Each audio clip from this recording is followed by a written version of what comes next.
नमस्कार. आज आपण लहानांपासून मोठ्यांपर्यंत सर्वांनाच आवडणारा, प्रत्येक घरोघरी केला जाणारा आलू पराठा कसा बनवायचा ते पाहणार आहोत.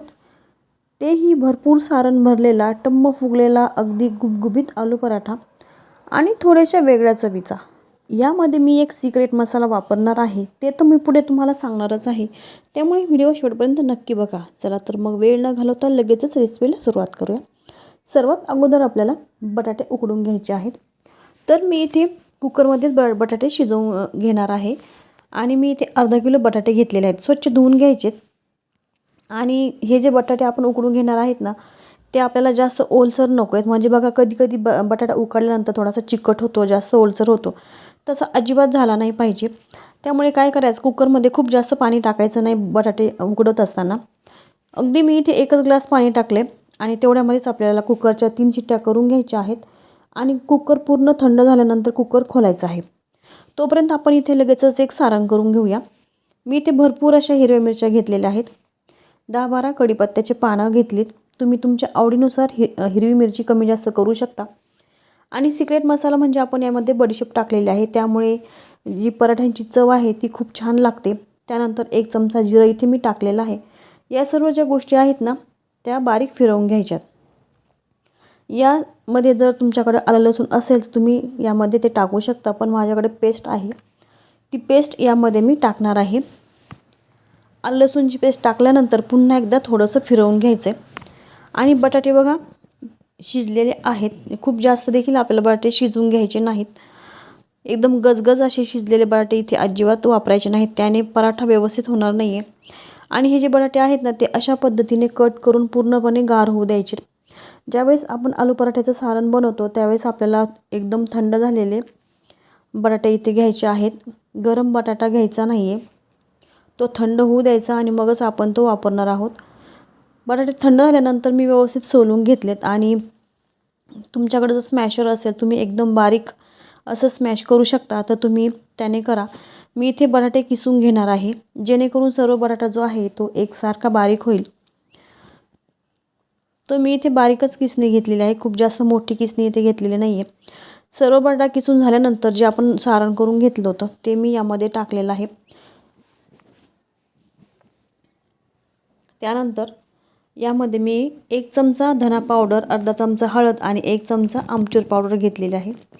आमचूर पावडरने देखील आलू पराठा खूप छान लागतो. त्यानंतर चवीनुसार इथे मीठ टाकायचे आणि भरपूर बारीक चिरलेली अशी मी इथे कोथिंबीर घेतलेली आहे. हे सर्व जे सारण आहे ना, ते पूर्णपणे एकत्रित करून आपल्याला ते मळून घ्यायचं आहे. बटाट्यामध्ये हा जो मसाला आहे तो एकदम मिक्स झाला पाहिजे, अशा पद्धतीने आपलं हे पीठ मळायचं आहे. जसं आपण पीठ मळतो ना, त्याच पद्धतीने आपल्याला याचा गोळा तयार करून घ्यायचा आहे. बडीशेप आणि आमचूर पावडर आपण यामध्ये टाकल्यामुळे पराठ्यांची जी चव आहे ना, ती खूप छान लागते. आपण ज्यावेळेस बाहेर आलू पराठा खातो ना, त्यापेक्षाही भारी हा आलू पराठा घरीच तयार होतो. आलू पराठा तुम्ही मुलांच्या टिफिनला देखील देऊ शकता. आणि सर्वच मुलांच्या आवडीचा आलू पराठा असतो, त्यामुळे ते आवडीने नक्की खातील. आणि थोडीशी वेगळी चव आहे, त्यामुळे त्यांना नक्कीच आवडणार. बघा अशा पद्धतीने मी गोळा करून घेतला आहे आणि त्यानंतर असे छोटे छोटे गोळे करून मी आता साईडला ठेवणार आहे, जेणेकरून आपण ज्यावेळेस पराठा बनवू ना त्यावेळेस जास्त हात भरणार नाही पिठाने. फक्त एक गोळा घ्यायचा आणि पिठामध्ये घालून त्याचा पराठा बनवायचा.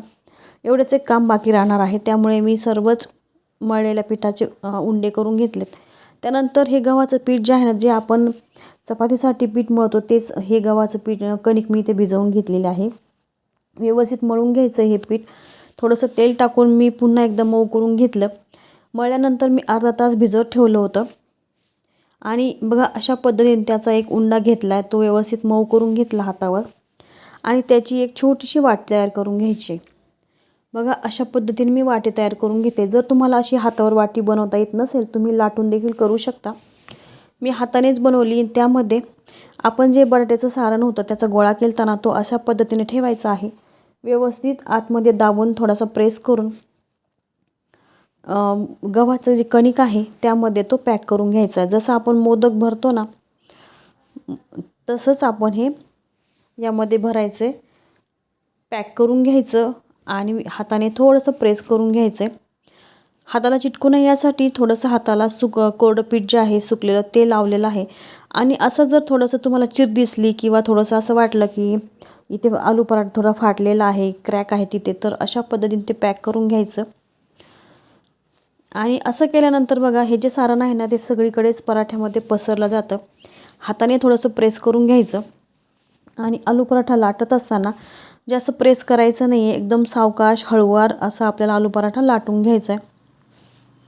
जशी आपण पुरणपोळी लाटतो ना एकदम सावकाश जपून, तसंच आपण आलू पराठा लाटायचा, म्हणजे तो फाटणार नाही. आणि मी दोन्ही बाजूला पीठ लावून घेतलेला आहे, म्हणजे तो लाटण्याला किंवा पोळपाटाला चिटकणार देखील नाही, व्यवस्थित लाटला जाईल. आणि हा जो आलू पराठा आहे तो आपल्याला चपातीसारखा पातळ करायचा नाही. जशी आपण भाकरी करतो ना त्या पद्धतीने त्याची जाडी ठेवायची आहे. बघा मी तुम्हाला दाखवते, त्याच पद्धतीने तुम्ही देखील नक्की ट्राय करून बघा. आणि खरं सांगते ही जी चव आहे आलू पराठ्याची ती खूप छान अशी लागते.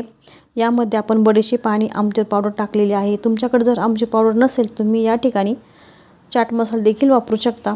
नक्की करून बघा, खूप छान टेस्ट लागते. त्यानंतर पराठा लाटून झालेला आहे आणि तो आपण भाजून घ्यायचा आहे. तर खालच्या बाजूने भाजला गेला ते कसं ओळखायचं, वरच्या बाजूने बघा थोडेसे फोडं आल्यासारखे दिसतात. थोडेसे फोड आल्यासारखे झाले की पराठा लगेच पलटी करून घ्यायचा, म्हणजे तो खालच्या बाजूने भाजला जातो. आणि दोन्ही बाजूने अर्धवट भाजला की त्यावर लगेच आपण तेल किंवा तूप सोडायचं. शक्यतो आलू पराठ्यावर तूपच टाकलं जातं किंवा लोणी टाकलं जातं. तर मी इथे वितळून घेतलेलं तूप टाकणार आहे. सगळीकडे व्यवस्थित भरपूर असं तूप लावून घ्यायचं आहे. बघा किती छान असा टम्म फुगला आहे आलू पराठा, गुबगुबीत झालेला आहे. सारण जे आहे ना ते एकदम कडेपर्यंत पोहोचलं जातं, व्यवस्थित सगळीकडे सारण जातं. दोन्ही बाजूने खरपूस असा आलू पराठा भाजून घ्यायचा. नक्की ट्राय करून बघा, खूप छान लागतात आलू पराठे. आणि याच पद्धतीने मी बाकीचे सर्व आलू पराठे इथे करून घेणार आहे. तुम्ही माझा व्हिडिओ कुठून पाहता ते देखील मला नक्की कमेंट्सद्वारे कळवा. आणि व्हिडिओ जर आवडला असेल तर व्हिडिओला लाईक करा, शेअर करा. आणि चॅनलवर जर तुम्ही नवीन असाल तर चॅनल देखील नक्की सबस्क्राईब करा. पुन्हा भेटूया नवीन व्हिडिओसोबत. तोपर्यंत धन्यवाद.